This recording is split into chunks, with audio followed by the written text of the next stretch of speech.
preparation prevents piss poor performance. That's what I live by.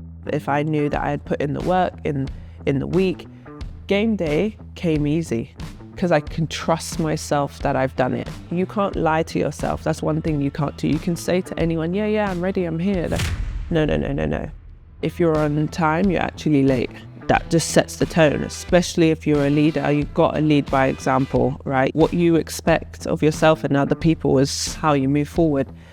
I'm a champion, I'm a winner. I want to succeed and be great, and I'm always striving for perfection. I'm a heavy hitter, I'm straightforward. There's no pissing around here. What are we doing? How do we get there? I'm quite intense, I swear a lot. I get the job done, and that's in my that's in my veins. You're a winner. I'm a winner, and people think it's easy. Hello and welcome to the Courageous Leaders podcast. On today's episode, I'm very excited as we are joined by Azania Stewart, former GB Olympic basketball player and now international basketball commentator. Let's get started. Hello and welcome to the show, Azania. It's such a joy to have you here. Thank you for giving us your time. Thank you. I'm really happy and excited to be here. We met because I saw you at a panel and I was so inspired by your story. So to have you on the show is very exciting for us. And the question I'd love to start with is, what's been a courageous moment for you in your life to date?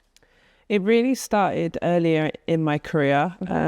I started playing netball first, and then a basketball club kind of pulled me over and kind of inspired me to play basketball. So I was at 13, 14, and by 16 years old, I knew I wanted to go to America and move there. So basketball wasn't that popular here, wasn't that big, and it's massive in America. And I knew if I wanted to make that next step, it was moving. So I remember just telling my family and being like, I'm going to move. And I went without my parents, brother or sister, and had a basketball coach, mum, kind of look after me my first year, a host mother, but really was my first step of committing to the game, committing to basketball. And really the first step to be creative, like kind of let's go. Gonna do it. Yeah, I'm going to go. And that was at 16 years old. Right. And what was that like, moving at 16? What do you think, looking back, you learned from moving at such a young age? Well, it's when I tell my kids now, if I'm, mentoring or helping people move, it said I moved when the internet was just coming out. I was like, it's showing my age, but I used to write letters home and long distance calls home. So that was my first kind of, I struggled a little bit. I was really homesick, but I knew I wanted to do it. So luckily I had some friends there who also were playing basketball. But that was it. It was kind of like, okay, after the first year, the change of food, how the lifestyle is, was a big difference. But after that first year was my sophomore year, and in my second year of junior and senior, I was off and running and really enjoyed it. That's brilliant. And do you think, were you, in terms of thinking of confidence at the moment, were you always quite confident growing up to go, well, I can go and do this? Or was this move quite challenging and it helped you build your confidence? No, I think I was a confident kid. I feel like I was a born leader. I really do. In my netball teams and my basketball teams, I was speaking to one of my good friends who was on those school teams, and she was like, you used to boss everyone around, you used to tell everyone what to do, but it was just because I wanted us to be great and strive for greatness. So from a young age, I think I was that kind of leader figure, I would say. So it came quite naturally to you? It did come quite naturally. And did you know, going into basketball, was it more about the sport, or you really saw this whole kind of career and where basketball could take you at that point? Yeah, I think the whole story, the whole career, in the fact of, and that's what America is fantastic. You can say what you like about it, but their sports, their colleges, their high schools, they're professional. They do it so well. They invest in it. They understand it. And I knew that. And from the high school level, then getting a scholarship to University of Florida for 4 years. That means I'm getting out of uni, no debt. And then the potential, I did move on to the Olympic Games, but it's kind of, I did see this future, and that was my first step, and I had to trust it at 16 years old. Because that's young. It is really young. Yeah. And I remember my mum saying to me, and it's only like, I would say 2 years ago, she told me, and I'm 35 now, but she was like, I never told you I missed you because I didn't want you to come home. And I was like, oh no, Mum, please don't tell me that. But she was like, I knew it was for the best for you. I knew you wanted to do it. So obviously I spoke to you, sent letters, and but yeah, it's just like just when you backed you. Yeah. I think that makes everything when you got that backing from your family and what you want to do. But if I'm looking at this now through like a leadership lens, what I'm hearing is you had your vision. You knew your vision and you were willing to back yourself, trust yourself. You had the support to kind of be able to kind of move towards that vision and achieve your goals. And if I think of that in a business sense, starting again with that vision of knowing where you want to go and committing. I love the word you say, like you had that commitment. I think so much of that is important for business success. I really do. And it's funny because what I do hate is when people say, what is your 5-year goals plan? Hate it. I think it's way too large, it's too big. I really like small goals, small plans that are easy to, I guess, get there. So then you feel some sort of success. Where if you put this like 5-year plan in and then you look back and you go, oh, I haven't achieved anything, or I'm not in those steps. It's like you kind of put this pressure on yourself. So for me, it was like smaller goals. Okay, I want to get through high school. We were doing well. We were a number 1 team in the state. And then it's like, okay, I want a scholarship. And it's like these smaller achievable goals than this like massive mountain, you know. And I think that's where sometimes people, and I will say when I'm on, you know, panels or whatever, and people say, oh, what's your goals? What's your 5-year plan? I'm like, oh, throw it in the bin. No 5-year plan. Obviously, do you know what I mean? Because it just puts pressure on it. Puts pressure on yourself. And I think even through like the pandemic, it showed you've got to have multiple things to do. You've got to have multiple, you know, pools of relationships. And I think that really showed me actually my mum's from Tanzania. She speaks Swahili, well, used to. And it's a word called pole, which means like slowly, step by step. And we say that in our family. It's like, all right, just go one step at a time, one moment. And that's kind of what I do is one step. And then you add those steps up and there's your journey. And you're there. And you're there. And I think what you say is nice. You celebrate those steps as well. Yeah. As you say, you feel that momentum, you feel that progress. Yeah, but I think as athletes, and maybe as in the corporate world, is that we're on to the next, where we really should. And it's not until I retired, I look back and I go, wow, look how much I did. But you don't stop in those moments and go, that was amazing, or that was really good.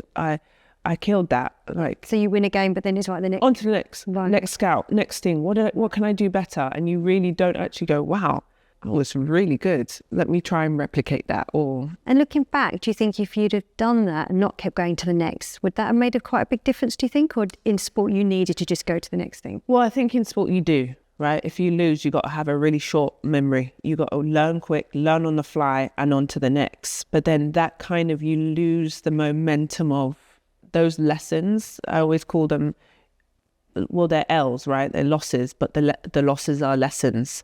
And so in those quick transition moments of, you have to have a short-term memory, you actually miss sometimes those lessons, or you miss the celebrations because you're on to the next championship or on to the next team or what it is. So it's even like collecting my medals and trophies, never did, hated it. I was like, Really? Next. And I hardly have anything. I started taking pictures, but that's how much they didn't even sometimes mean to me. I was just like, oh yeah, I achieved it. Okay, what's next? And that's crazy, you know. So you would change that if you'd gone back? I think so, yeah. Yeah, I would have. And because I know you do a lot of mentoring with the kids coming up now, is that something you then encourage them to do? That's a good question. I haven't actually, because I coach kids really at just secondary, who is more of a mentoring partnership that is kids that are struggling, that are, you know, on report, are late, are just on that fine line of being out of school.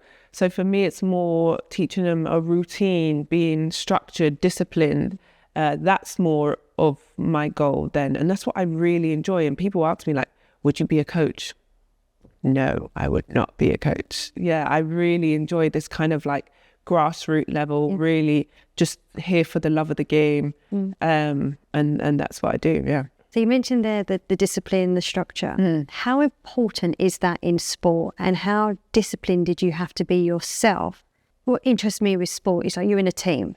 So it's so much about how you show up but how you're showing up then for your teammates. And I think sometimes in business, we can lose sight of that a little bit. We can make it too much about ourselves. Yeah. How did that play out for you in terms of how you managed yourself, but then thinking about the rest of the team? It's a lot, actually. It is the discipline. They call me Big Ben. It's the running joke because I'm always on time. And I think time for me is the first respectful thing to anyone. If you're on time, you're actually late. So that's I remember you saying it at the panel. Yeah. That's such a good saying. Yeah, if you're on time, you're actually late. Yeah. And then also that just sets the tone, especially if you're a leader. You've got to lead by example, right? You've got to, what you expect of yourself and other people is how you move forward. So I think that's kind of how I always worked. I think I learned in university was scheduling, being quite adamant on that helps your timing because you've got to somehow figure tutoring in, eating, being on time, training, weight training, then studying, then reading, and it was just this. It got a lot, and school I wasn't great with the books, so I had to put in 8-10 hours of studying for one class, and it was like, okay. So for me, and that's probably what I teach kids, is the planner, the scheduling is really good. And it's funny now as an adult, I've had to unpick that because it became too much that it was actually like ruining my relationships, meaning I didn't have to lead. I didn't have to be structured like we're on holiday. Hey girls, it's 9:00. We need to leave. Why? We're having a nice time. We're having a drink. We're having a dance. Why are we leaving at 9? And so that time actually I had to slowly but surely, it's fantastic in the workplace. It's fantastic for a team. But then in my real world, I don't need to be on time. You know what I mean? Like you can relax. I can relax. And so it was kind of... So you had to learn how to relax. Yeah. Which I suppose does make sense from years of going to the next, do this, discipline, show up, do this, go, actually, so did you get any relax? So while you were playing and at, the peak of your game, what would relaxation look like for you? Well, I lived in Florida for university, so usually it was go to the pool and just have a moment. And even like I came out of retirement and played, and I think relaxation was seeing my friends, and I was able to retire in London where all of my professional career was in Europe. So I didn't really get to see family and friends, and that's actually my downtime where I can just chop it up about regular stuff and not basketball, and they know me well enough that they care about the game, but my whole conversation isn't about, okay, we won, we lost, what's happening, da-da-da. I could just talk about whatever was on the plate, So nice to get to see them, because I'm going to make an assumption here, tell me if I'm wrong. Did you have to sacrifice quite a lot to dedicate to basketball? Yeah. And it was more just the sacrifices of missing out on everything, weddings, funerals, babies, parties. And it was all my teens, 16 to 24. So that big chunk of time. And even now it's like when I'm telling people and they want to play basketball and they want to go overseas, I'm like, try it, just go.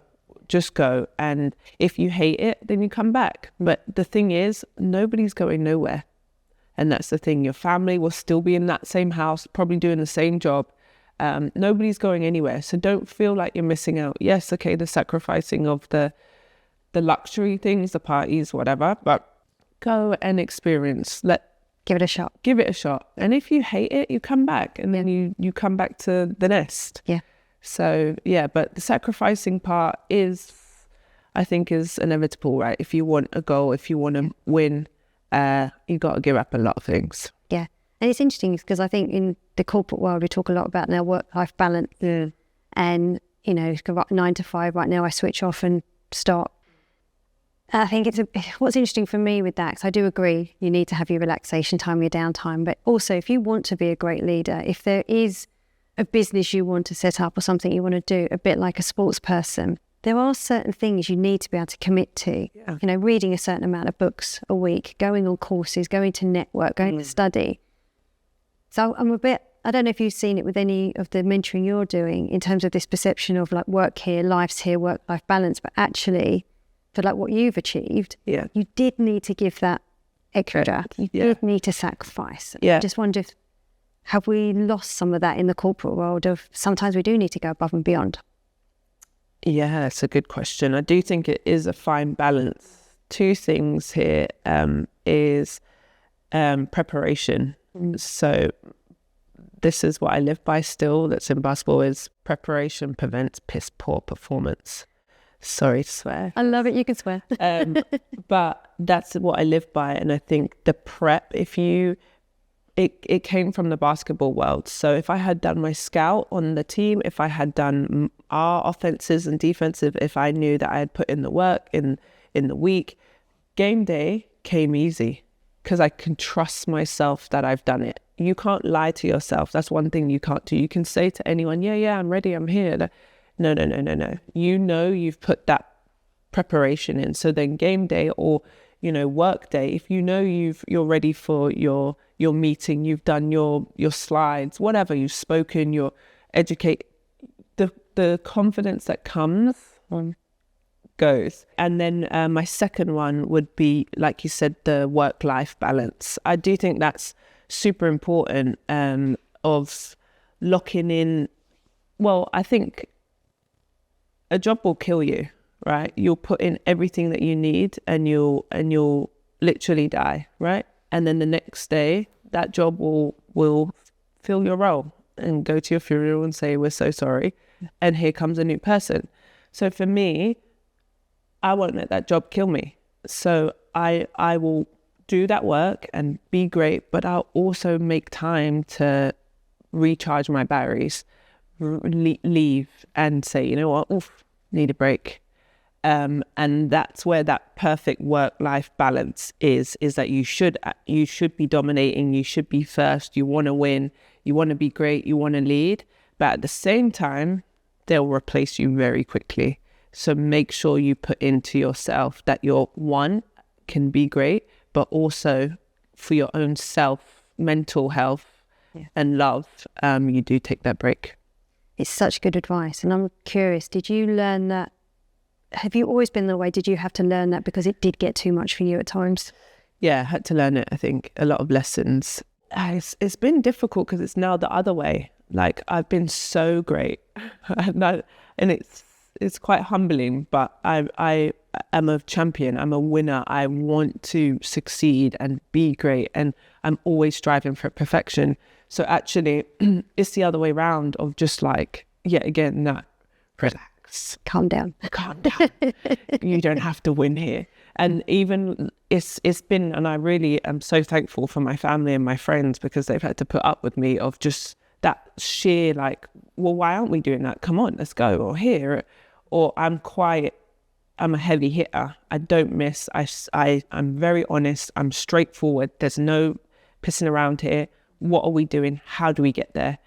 But you don't need to be like that in your loving relationships with your mum, with your family, with your partner. Let's go. Come on. Yeah. And that's truly, that's in my veins. Yeah.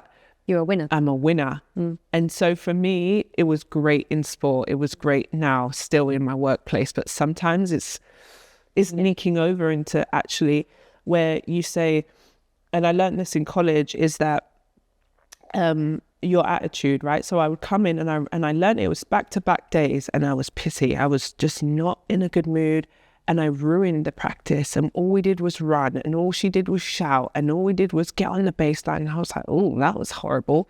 Then the next day I had the same attitude. Boom. And I thought, oh, I think this is a me problem. Is it that, am I the drama? I'm the drama. So the next day I thought, let me kill him with kindness. Let me come in with energy and, and the practice rolled. And then the next day I said, oh, let me try it again. And it was like this experiment, but also like this magic power that I found out that I had, that if I came in focused and ready and knew what we were doing and able to uplift, I could change a room. And it was this really kind of cool moment because you can't take you don't want to take full advantage of it and, be too much, but I really found that out, that I was able to change a sports team. So when I was then going into my pro career, I wasn't getting hired for being this great player and scoring all these points and rebounds. Yeah, I could do that, but I was really being hired for my leadership, to move the ship in the right way, to get us all on the same page. And not just my team. I held my manager the same way, I held my physio the same way, and my coaches. So it was this moment of this wizard power that I found out probably about 20 years old. And just to clarify back, that you realising you changing your attitude and how you saw things, the power you could have in a room. Correct. Of how you showed up. Yeah, how you showed up. And so it was two things, and I learned later on. So I learned in my 20s that kind of whatever when you were dealing with at home, leave it at the door, because it's practice time now, it's work, And then in my 30s, as I came back out of retirement and started playing, it was the other way around. I have to leave basketball at the door and now walk out and then become this family or partner person, because I was leaking in being great and this leader out of the door. So there became two doors. When in my 20s, it was just like, win. Everything I did. And in my 30s, that's what I learned. I was like, actually, it's just a game. Yeah. We lost today. I'm not going to be mad and take my frustrations out on whoever. And so it became two doors. Really nice. In terms of leadership, 'cause it seems like what I was listening to there is really impactful leadership. Was there times you had to realise, even within the sport, when you're going win, win, win, come on everybody, let's do this, when sometimes you could see that was too much for the team as well, and you had to kind of be a bit calmer with them, or you had different styles of people in the team that maybe your style clashed a bit with? Yeah. What were some of your learnings as a leader in that? Well, I think everything is great when you're winning. Everyone's happy, nobody's upset, and so you don't really find many mistakes or issues when everyone's winning, unless it becomes a selfish moment that they're trying to be that person. So it's more managing when you're losing is a difficult part of those personalities. And that's something that I also had to learn through my leadership, is how, when you're on the court, there's moments that have to be done very quickly. I'm talking seconds, move.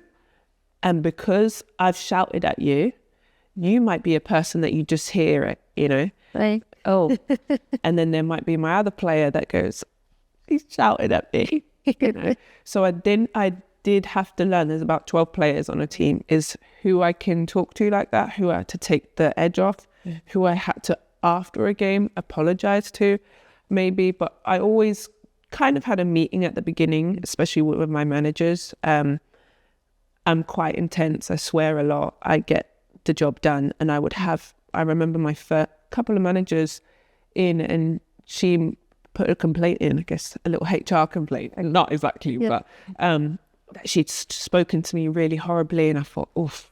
And from then on, every team, I had a manager meeting from the rip, and be like, listen, there's going to be days that I'm going to be tired, or there's going to be days that there's no food and we need to eat because we need to sleep and get back ready. So please try not to hear maybe the swear word or how intense I am. Just hear the order respectfully. What time's dinner? Because we need to get ready. Yep. And so once I had those relationship conversations, it was so much easier. But you do have to learn people, but they also need to understand that I'm a heavy hitter. Yeah. And so once you understand, oh, okay, she doesn't mean it from a mean point of view. She's meaning it. She's got to get things Let's get it done. And that's why the team is winning. That's why the success is happening. Because I work with a lot of leaders going, well, how much do I need to change myself? So say I work with a leader, I'm a heavy hitter and other people can't handle me. And there's that real fine balance, isn't it, of, yes, I can enter and understand that other person's world.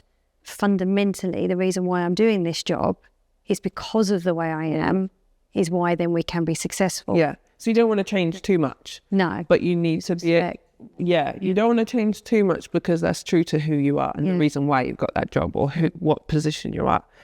But it is on you to learn people's, I guess, styles of learning, of listening, how they work. Yeah.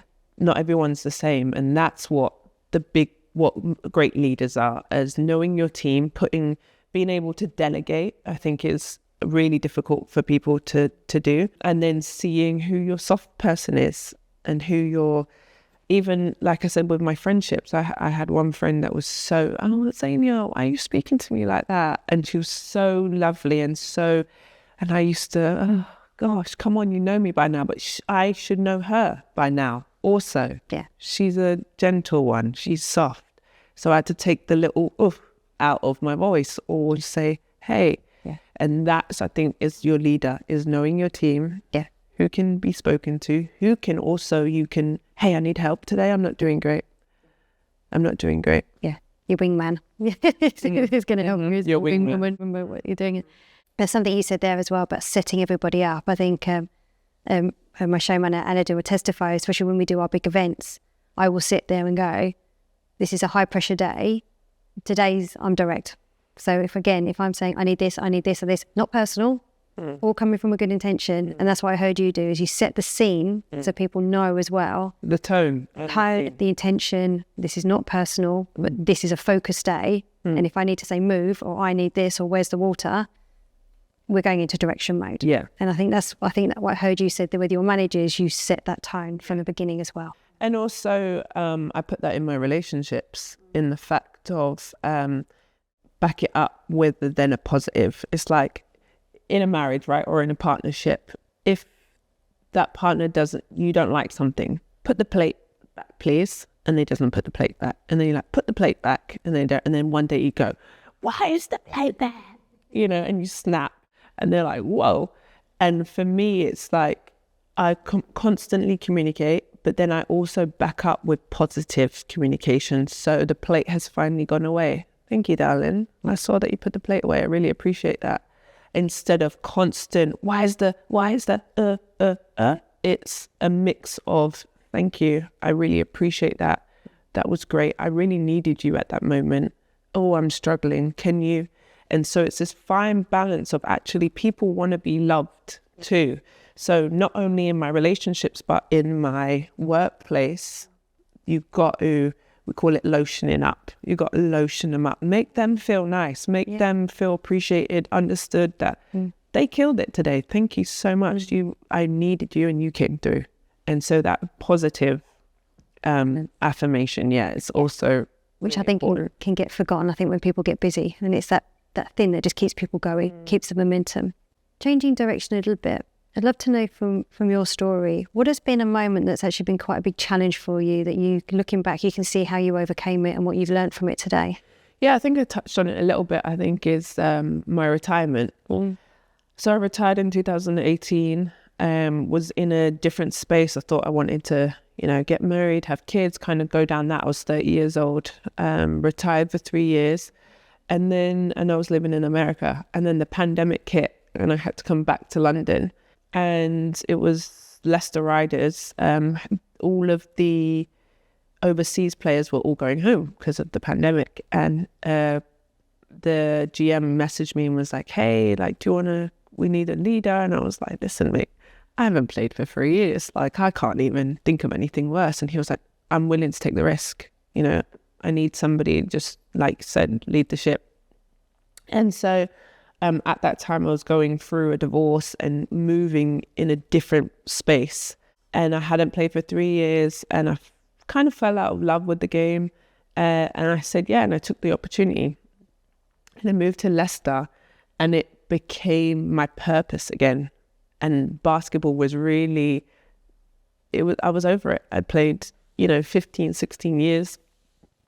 And I forgot how much I love being a leader. I love to win. I love the sisterhoods and the partnerships and the forever friends that you meet. So coming out of retirement after 3 years and then playing again, it was this moment of those lessons that I've talked about in my 30s. That's when I learned them, is that time. And also British basketball had fallen after the Olympic Games in 2012. Funding had been cut, it had gone down, and it was on the rise again.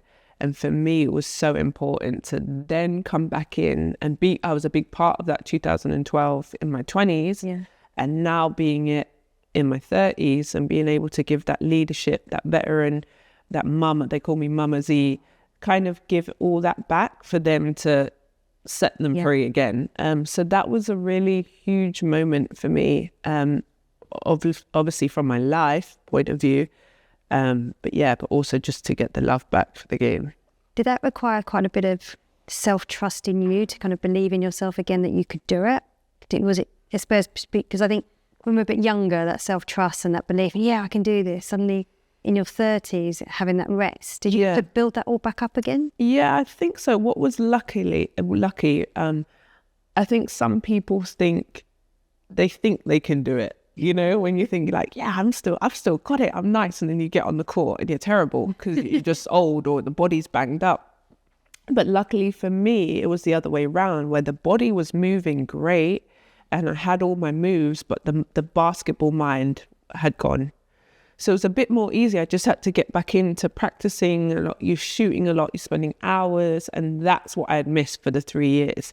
So I was really fortunate that the body wasn't lying to me. The body was moving. I was trusting the body. I was feeling good. And going back to that process, I knew if I had put the time in, if I could get the scout down.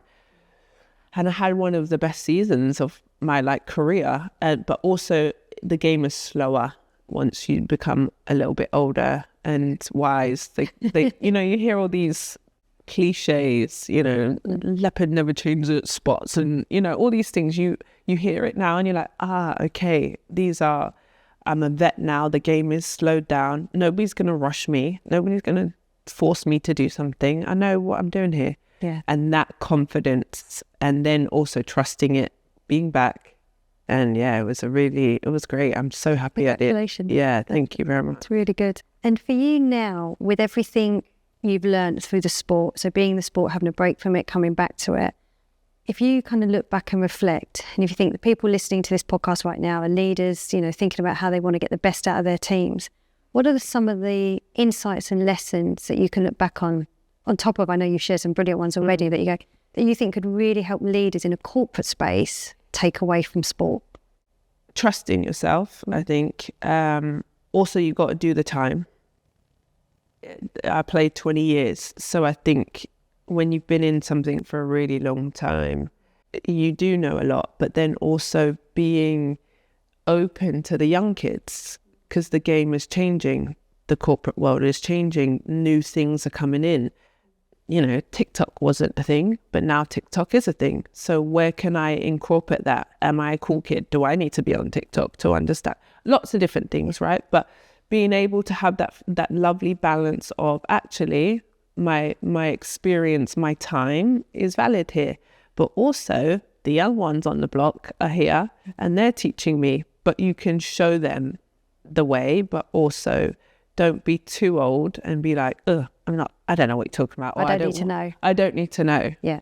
Because constantly things are evolving, constantly things are changing, and especially in the game of basketball, new rules, new styles. And when I was then when I retired again in a year and a half ago now, it was that what was making me feel like I wanted to retire. One, I was losing the love for the game. So I'm not going to cheat the game. That scout, that process, I was cheating it. So you got to get out. But also the kids were getting too fast for me. And there was one game, we were in France, we're in a European game, and we switched. So what happens, it means a taller, myself, would go on a faster, shorter person. And as that switch is happening and I'm on the shorter, faster person, my player goes, take her, she's slow. And I looked like, oh no. Honestly, I wanted to cry in that moment. It's making me sad right now. And I thought, it's time. I did block her at the... I still got it. But at that time, I thought, wow, you can't be here forever. Mm-hmm. So, it was a moment of just kind of like... Just recognising when it's time to evolve. When it's time to leave, but also love your younger ones and understand that they bring something new too. But then the younger ones need to understand where I think we've lost that respect of the veteranship, of... She's been in it for 20 years. They don't understand. I just had a conversation with this girl's dad, who's a freshman. She was upset she didn't play. I said, but who are you gonna play over? What have you done? What mileage have you done to get you've got to earn your stripes? And I think the kids these days have kind of lost the stripes of, they just come in and they expect it, which I love, but at the same time, understand. You got to do your time. You got to do your time. And that, I think leaders listening to this will be nodding away, because it's exactly the same in the corporate. People want to come in and be promoted within a year. They expect pay rises every single year, another promotion. And it's just like, no, it doesn't work like that. No. You've got to show the effort. You've got to show the commitment. And you've got to show the value you bring. Yeah. And the love. I think people forget that if it's the reason why you should get into a job anyway. But I know sometimes it's not the case where people have to take a job, but if you're in a place where you can really enjoy the work and you go to work and it's not a job, that's my favorite part. You know, that's your favorite part, when you can wake up and like, and I'm getting paid for this is nice, you know, and that really then flourishes into something nice, and that what comes out in your personality, that's what people see, that's what people love about you. And then you've needed to evolve, and this is what I find amazing in sport. It's like you know there's a limit. It's not a lot of us going to the corporate world go, we could probably work in this till we retire. We're thinking like 70, 75. Where in sport the body does have the age limit. So you've obviously knew that was always coming, and you've now gone into being a commentator. How is that as a mental shift for you and change, going from being on the field to now commentating about it? Was that in your plan? Has it gone as you thought? Yeah, it was my plan. I thought I was going to do it. So never about Yeah, which is wild. I just saw it and I was like, yeah, I love it. But you're right. Just going back to what you were saying is that corporate people, their kind of life goes like this kind of like slow up and down, where we have multiple lives, or you know, we have it kind of goes like this, stops and a new. So for me it was like basketball will stop 3 years, come back into retirement, stop, now here I go again. So an athlete, we have multiple moments where a work job, and that's why I think athletes struggle so much after they retire, because it's like, what's my new, I'm used to this, I'm used to a schedule, and so what's this to me? Yeah, so I did know I wanted to be a commentator, and what I did and was able to do is I played for the London Lions women's team, finished my game up, showered, quickly got dressed, and then commentated for the men's team. And so I was able to really transition over those 2 years that I was playing with the London Lions to get both, or best of both worlds. Yeah, and it was pretty hard because I had to prep for both games, right? I'm prepping for one to play and I'm prepping one to commentate. And yet again, the preparation prevents, so I'm on it. So it kind of became a lot, because now I'm doing 2 scouting reports. But yeah, I always knew it. I still, what was great is when I retired the first time in 2008, that's when I started to go kind of like full-time commentary. But it kept the love, where I had lost the love physically, but mentally I was still in the game and still was able to appreciate it, was able to talk about it with great, and people think it's easy. I think people... Oh no, I think it's a hard job when I see it. It's really hard. It's really hard to be able to talk and to get your point across and to describe things. So yeah, I really enjoyed it. No, I think to do that move, I think is absolutely brilliant. And just sitting listening to you, it's so inspiring. Your composure, your plan, your structure, your vision, your commitment. It just seems like, you know, I don't know if this is the right word, very well put together. You know what you're doing. And it's very inspiring to sit. What would make you wobble? What's funny is arguing makes me wobble. I don't like to argue. And also I've realized just the learning, the constant learning, and it's more in my relationships that, like I said, I've had to really change my style. I think I'm communicating and I'm not sometimes. Also be able to say sorry very quickly. You know what? That's my fault. I actually said that really bad, or I didn't understand, or I didn't mean that. So I think there's not a lot that makes me wobble. You're right. There's not, because I'm okay with saying sorry, and I'm okay to say I was wrong. So I think even if something makes me wobble, I'm okay. You know how to handle it. Yeah, I think I'm okay to handle it. It's really nice. I think a similar thing, it took me years to learn how to say sorry, but you're right. As soon as you can take, well, I think the whole capture of that, as soon as you can take personal responsibility You just go, okay, well, I got that wrong. Yeah. Let's just move. Quick. Going. Let's go.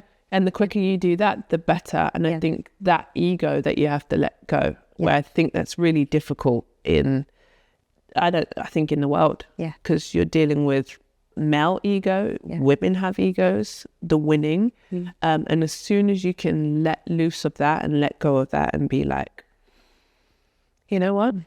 It's calm. Everything calms down, doesn't it? And you can actually really, that's where the pressure comes off and you can focus. Correct. I think that's a lovely way that we've come round to that. So thank you. I'd love to know, with everything you've done and achieved, and I know you'll go on to achieve more, what advice would you give to your younger self? I think try it is what I would say is, I've spoken about it already. If you like it, then you've tried it. But if you don't, then you will never know. I think that's a big thing for me. Also saying no. Sometimes I say yes to too many things and I get overwhelmed, and then I'm like, oh my God, I've got a lot to do. And the more you say no, the more you say yes to yourself. So in moments that you should do it, because if you don't do it, you might not get the promotion, or you need to, and it's like, you know what, I can't actually fit that in. And those are the things that I've learned, and I wish I knew sooner. Yeah. And I think there's a key word you said there, should. As soon as I think you say the word should, it's like, do I want to do it, or do I feel like I should? Yeah. Well, I think that comes with age. Yeah. I do really think, because in your teens and your 20s, you're trying to, I'll go. Yeah, sure, I'll do this. I'm trying to go up, and actually you're burning yourself out. Where if you go to things that are really important to you, or actually I can make a difference. Yeah. I think that's nice. Can I make a difference? Can I make a difference there? Yeah. Then I'm going to go. Yeah. Do I really need this? Is this beneficial also for me? Am I going to get out of this? Yes. Well, then I'll be there. And then you can be there fully present, because you've done that self-check. Can I be there? Really nice. Thank you. Is there anything we've missed, or any story or insight or tip that we haven't managed to cover in the time that you feel would help the audience to hear? I always like to offer just help to people. I think obviously with Instagram and life now, it's really more than ever, especially with athletes or famous people or whatever, or CEOs, you're able to connect and ask those questions. So if you've heard anything that you're like, oh, or you want to ask more, or I'm always open to that conversation. So whoever's listening to this, or they feel like they want to know more, or just have a chat, or they can relate to something, feel free to. I always answer my DMs. That's lovely. Thank you so much. Thank you so much for your time. We've got so many tips. I'm very looking forward to getting this episode out and writing up all the tips that you've shared. Thank you. That was fun. Yeah, that was good. Really good. And thank you everyone for listening, and we will see you next week. If you've been loving our Courageous Leaders podcast, please can I ask you to subscribe to our YouTube channel. Your support helps keep the quality content coming and reach listeners like you that we can then really, really help. We fund this podcast ourselves, so to have your support means that we can keep delivering week on week. Thank you.